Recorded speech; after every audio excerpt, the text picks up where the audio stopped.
മനസ്സിലാക്കുക. അനീഷല്ല ഞാൻ, ഭാവനാസമ്പന്നനാണ്. നിങ്ങൾ കാണുന്ന പോലെ കാര്യങ്ങളെ അങ്ങനെ കുശുമ്പോട് കൂടി കാണരുത്. അത് കാണില്ല. അത് അനീഷിന്റെ വിമർശകർ തന്നെ കണ്ടോളൂ. നമ്മൾ കുശുമ്പോടെ കാണരുത്. ലൈവായിട്ട് തന്നെ പോവാ. പറഞ്ഞ കാര്യം തന്നെ ഞാൻ നിങ്ങളോട് തർക്കിക്കാനല്ല വന്നത്. അത് ഇന്റർവ്യൂ വേറെ തരാം. അല്ലല്ല, അനീഷ് നിരമായി നെഗറ്റീവായുള്ള കാര്യങ്ങൾ പറഞ്ഞൊരു പയ്യൻ ആത്മഹത്യ ചെയ്ത കാര്യം അനീഷ് മറക്കരുത്. അതുകൊണ്ട് എന്നെ കൊണ്ട് പറയിക്കാതിരിക്കുന്നതാണ് നല്ലത്. എന്റെ ഈ തെളിവില്ലെങ്കിലും 10 ദിവസം ജയിലിൽ കിടന്ന് ഞാനല്ലല്ലോ. അത് തെളിവുണ്ടായതുകൊണ്ട് പോലീസ് പിടിച്ചോണ്ടേ, ഞാനാണ് പിടിച്ചോണ്ടേ. അതുകൊണ്ട് അത്തരം കാര്യങ്ങളൊന്നും പറഞ്ഞ് പഠിക്കേണ്ട.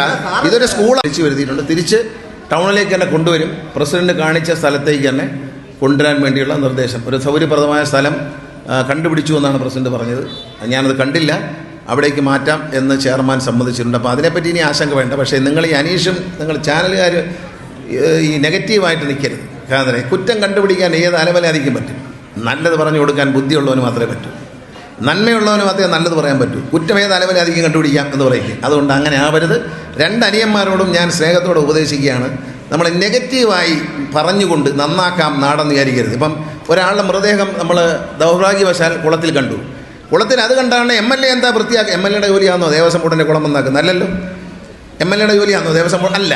അവിടെ ഒരു പാർക്ക് പണിയാം എന്ന്. അത് അസൂയക്കാരൻ നിങ്ങളല്ല. പക്ഷേ അസൂയക്കാരന്മാർ പറയുന്നവന് ഞരമ്പിൻ്റെ അസുഖമാണ്. കാരണം വെച്ചാൽ ആ അസുഖം മാറേണ്ടിയിരിക്കുന്നു. കാരണം ഒരാൾ പണിയാമെന്ന് പറഞ്ഞു, ഞാനാണോ തള്ളിയിട്ടെ? അല്ലല്ലോ.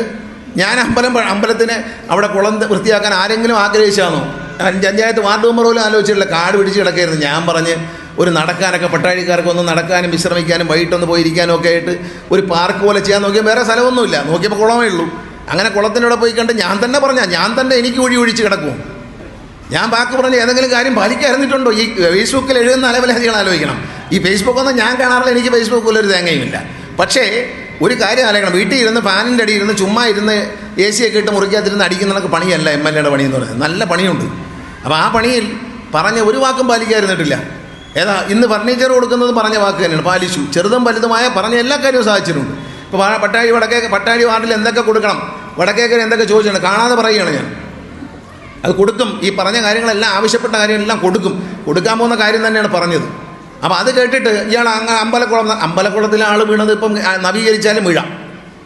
നീന്തറിയാത്ത ആൾ വെള്ളത്തിൽ ഇറങ്ങിയാൽ അതിപ്പോൾ MLA ഒന്നുമില്ല. അത് MLA ഫണ്ട് കൊടുക്കാൻ പറ്റുമോ? നീന്തറിയാത്തവർ ഇറങ്ങിയാൽ ചിലപ്പോൾ മരിക്കും. അത് ഇറങ്ങാൻ പാടില്ല. അത് അവനവൻ നിയന്ത്രിക്കേണ്ടതാണ്. ഞാൻ ഇന്നലെ എൻ്റെ ഒരു സുഹൃത്തിൻ്റെ കുഞ്ഞ് ടൂർ പോയി. അപ്പോൾ എന്നോട് യാത്ര പറയാൻ വിളിച്ചപ്പോൾ ഞാൻ പറഞ്ഞു, മക്കളെ വെള്ളത്തിനടുത്തെങ്ങും പോകരുത് കേട്ടോ. വെള്ളം ഉള്ളിടത്തോ നദിയിൽ എന്താണ് കുളിക്കുന്ന, നമുക്ക് വീട്ടിൽ വന്ന് ഷവറിൽ കുളിക്കാം എന്ന് പറഞ്ഞു. പൈപ്പ് വെള്ളത്തിൽ കുളിക്കാമല്ലോ, അവിടെ ഇറങ്ങരുതെന്ന് പറഞ്ഞു. കാരണം ആ കുഞ്ഞിനോടുള്ള താല്പര്യം കൊണ്ട് ഞാൻ പറഞ്ഞത്. കാരണം കുഞ്ഞുങ്ങൾ അങ്ങനെ വെള്ളത്തിനടുത്തൊന്നും പോകാൻ പാടില്ല. അപ്പോൾ ഇത് അലങ്കരിക്കാത്തതുകൊണ്ടല്ല ആൾ മരിച്ചത്. അലങ്കാരം നടക്കും, അത് വേറെ കാര്യം. അതിൻ്റെ എസ്റ്റിമേറ്റ് തരാൻ ഉദ്യോഗസ്ഥന്മാർ തരും. തന്ന ഉടനെ പൈസ അനുവദിക്കും. അതിനൊന്നും ആരെയും പേടിച്ചാന്ന് വിചാരിക്കല്ലേ. ഈ ഫേസ്ബുക്കിൽ ഇറങ്ങിയിട്ട് പേടിച്ചാന്ന് പറഞ്ഞാൽ 6 മാസം കൂടെ കഴിഞ്ഞേ ചെയ്യത്തുള്ളൂ.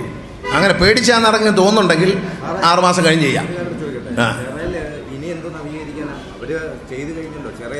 ചെറിയുടെ ഇറപ്പല്ലോ. ചെറിയുടെ ഇറക്കി പൈസ കൊടുക്കാന്ന് ഞാൻ അടിക്കട്ടെ. അതിന് ചുറ്റും ടൈൽസൊക്കെ ഇട്ട് നിങ്ങൾ പറയുന്നതിനൊന്നും അല്ലല്ലോ. അതിന് ഭാവനാസമ്പന്നനാണ് ഞാൻ, അനീഷല്ല ഞാൻ. ഓക്കെ, അത് മനസ്സിലാക്കുക. അനീഷല്ല ഞാൻ, ഭാവനാസമ്പന്നനാണ്. നിങ്ങൾ കാണുന്ന പോലെ കാര്യങ്ങളെ അങ്ങനെ കുശുമ്പോട് കൂടി കാണരുത്. അത് കാണില്ല. അത് അനീഷിന്റെ വിമർശകർ തന്നെ കണ്ടോളൂ. നമ്മൾ കുശുമ്പോടെ കാണരുത്. ലൈവായിട്ട് തന്നെ പോവാ. പറഞ്ഞ കാര്യം തന്നെ ഞാൻ നിങ്ങളോട് തർക്കിക്കാനല്ല വന്നത്. അത് ഇന്റർവ്യൂ വേറെ തരാം.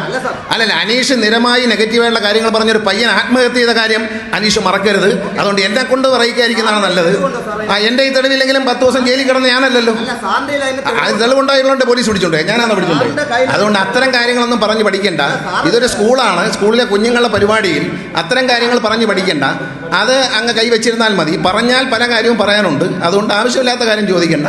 നിങ്ങളുടെ എവിടെ അനുവാദത്തോടെ അങ്ങനെ പേടിപ്പിച്ച് ഗണേഷ് കുമാറിനെ കൊണ്ട് കാര്യം സാധിക്കാൻ ആർക്കും പറ്റത്തില്ല. സ്നേഹത്തോടെ പറഞ്ഞാൽ, ഈ ഇരിക്കുന്ന കുഞ്ഞ് പറഞ്ഞാലും ഞാൻ സാധിച്ചു കൊടുക്കും. വരട്ടെ എന്നും വേണ്ട, ഇവിടെ വേണ്ട എന്ന് മാത്രമേ പറയുന്നുള്ളൂ. ഓഫീസ് മാറ്റിക്കൊണ്ടുപോയാണ് ഇന്ന് രാവിലെ അദ്ദേഹം മെമ്മോ കൊടുത്തിട്ടുണ്ട്. ഓഫീസ് ടൗണിലേക്ക് തന്നെ തിരിച്ചു വരും. പഞ്ചായത്ത് പ്രസിഡന്റിനെ ഞാൻ ഏൽപ്പിച്ചത് പഞ്ചായത്ത് പ്രസിഡന്റ് എന്നോട് ഒന്ന് പറഞ്ഞേ, പഞ്ചായത്ത് പ്രസിഡന്റ് ഒരു പുതിയ കട സംഘടിപ്പിച്ചു കൊടുക്കാം എന്ന് പറഞ്ഞിരിക്കുകയാണ്. കാരണം കരയോത്തിനായിരുന്നു. പിന്നെ കരയോങ്കാർ വെയിലൂർ കഴിച്ചു കൊടുക്കാത്തതുകൊണ്ട് പോയതൊരു വാദമുണ്ട്. അപ്പോൾ അതുകൊണ്ട് ടൗണിൽ തന്നെ പ്രസിഡന്റ് മറ്റൊരു സ്ഥലം കണ്ടെത്തിയിട്ടുണ്ട്. അവിടേക്ക് മാറ്റാനുള്ള നിർദ്ദേശം ചെയർമാൻ നൽകും. സ്ഥലമുണ്ടെന്നുള്ള കാര്യം പഞ്ചായത്ത് പ്രസിഡന്റ് തന്നെ നേരിട്ട് ചെയർമാനെ പരിചയപ്പെടുത്തി കൊടുത്തു. അവരെന്നെ പരിചയമൊന്നുമില്ല, ഞാനാണ് പരിചയപ്പെടുത്തി കൊടുത്തത്. അപ്പോൾ പരിചയപ്പെടുത്തി കൊടുത്തു. അപ്പോൾ ഇന്ന് രാവിലെ അദ്ദേഹം എന്നെ വിളിച്ചിരുന്നു. ഈ ഒരു അനുവാദം വാങ്ങാതെ, ചെയർമാൻ്റെ അനുവാദം വാങ്ങാതെ യൂണിയനുകളുടെ നിർബന്ധ പ്രകാരം ഷിഫ്റ്റ് ചെയ്ത നടപടി അദ്ദേഹം വളരെ സീരിയസ് ആയിട്ട് കാണുകയും അവർക്ക് മെമ്മോ കൊടുക്കാൻ തീരുമാനിച്ചു എന്ന് അദ്ദേഹം എന്നോട് പറഞ്ഞു. ആ ഉദ്യോഗസ്ഥരെ വിളിച്ചു വരുത്തിയിട്ട് തിരിച്ച് ടൗണിലേക്ക് തന്നെ കൊണ്ടുവരും. പ്രസിഡന്റ് കാണിച്ച സ്ഥലത്തേക്ക് തന്നെ കൊണ്ടുവരാൻ വേണ്ടിയുള്ള നിർദ്ദേശം. ഒരു സൗകര്യപ്രദമായ സ്ഥലം കണ്ടുപിടിച്ചു എന്നാണ് പ്രസിഡന്റ് പറഞ്ഞത്. ഞാനത് കണ്ടില്ല, അവിടേക്ക് മാറ്റാം എന്ന് ചെയർമാൻ സമ്മതിച്ചിട്ടുണ്ട്. അപ്പോൾ അതിനെപ്പറ്റി ഇനി ആശങ്ക വേണ്ട. പക്ഷേ നിങ്ങൾ ഈ അന്വേഷണം, നിങ്ങൾ ചാനലുകാർ ഈ നെഗറ്റീവായിട്ട് നിൽക്കരുത്. കാരണം കുറ്റം കണ്ടുപിടിക്കാൻ ഏത് അലവലായിരിക്കുന്നു. നല്ലത് പറഞ്ഞു കൊടുക്കാൻ ബുദ്ധിയുള്ളവർ മാത്രമേ, നന്മയുള്ളവർ മാത്രമേ നല്ലത് പറയാൻ പറ്റൂ. കുറ്റമേ അലവലായിരിക്കും കണ്ടുപിടിക്കാൻ എന്ന് പറയും. അതുകൊണ്ട് അങ്ങനെ ആവരുത്. രണ്ട് അനിയന്മാരോടും ഞാൻ സ്നേഹത്തോടെ ഉപദേശിക്കുകയാണ്. നമ്മൾ നെഗറ്റീവായി പറഞ്ഞുകൊണ്ട് നന്നാക്കാം നാടെന്ന് വിചാരിക്കരുത്. ഇപ്പം ഒരാളുടെ മൃതദേഹം നമ്മൾ ദൗർഭാഗ്യവശാൽ കുളത്തിൽ കണ്ടു. കുളത്തിൽ അത് കണ്ടാണ് MLA എന്താ വൃത്തിയാക്കുക? MLA ജോലിയാണോ ദേവസ്വം ബോർഡിന്റെ കുളം ഉണ്ടാക്കുന്നത്? അല്ലല്ലോ, MLA ജോലിയാണോ ദേവസ്വം ബോർഡ്? അല്ല. അവിടെ ഒരു പാർക്ക് പണിയാം എന്ന് അസൂയക്കാരൻ, നിങ്ങളല്ല, പക്ഷെ അസൂയക്കാരന്മാർ പറയുന്നവന് ഞരമ്പിന്റെ അസുഖമാണ്. കാരണം വെച്ചാൽ ആ അസുഖം മാറേണ്ടിയിരിക്കുന്നു. കാരണം ഒരാൾ പണിയാമെന്ന് പറഞ്ഞു, ഞാനാണോ തള്ളിയിട്ടേ? അതല്ല, ഞാൻ അമ്പലത്തിന് അവിടെ കുളം വൃത്തിയാക്കാൻ ആരെങ്കിലും ആഗ്രഹിച്ചാണോ? പഞ്ചായത്ത് വാർഡ് മെമ്പർ പോലും ആലോചിച്ചില്ല. കാട് പിടിച്ച് കിടക്കരുത്. ഞാൻ പറഞ്ഞ് ഒരു നടക്കാനൊക്കെ പട്ടാഴിക്കാരൊക്കെ നടക്കാനും വിശ്രമിക്കാനും വൈകിട്ടൊക്കെ പോയിരിക്കാനും ഒക്കെ ആയിട്ട് ഒരു പാർക്ക് പോലെ ചെയ്യാൻ നോക്കിയാൽ വേറെ സ്ഥലമൊന്നുമില്ല. നോക്കിയപ്പോൾ കുളമേ ഉള്ളൂ. അങ്ങനെ കുളത്തിനോടെ പോയി കണ്ട് ഞാൻ തന്നെ പറഞ്ഞാൽ ഞാൻ തന്നെ എനിക്ക് ഒഴി ഒഴിച്ച് കിടക്കും. ഞാൻ ബാക്കി പറഞ്ഞ ഏതെങ്കിലും കാര്യം ഭരിക്കാറുണ്ടല്ലോ. ഈ ഫേസ്ബുക്കിൽ എഴുതുന്ന ആരെങ്കിലും ഞാൻ ആലോചിക്കണം.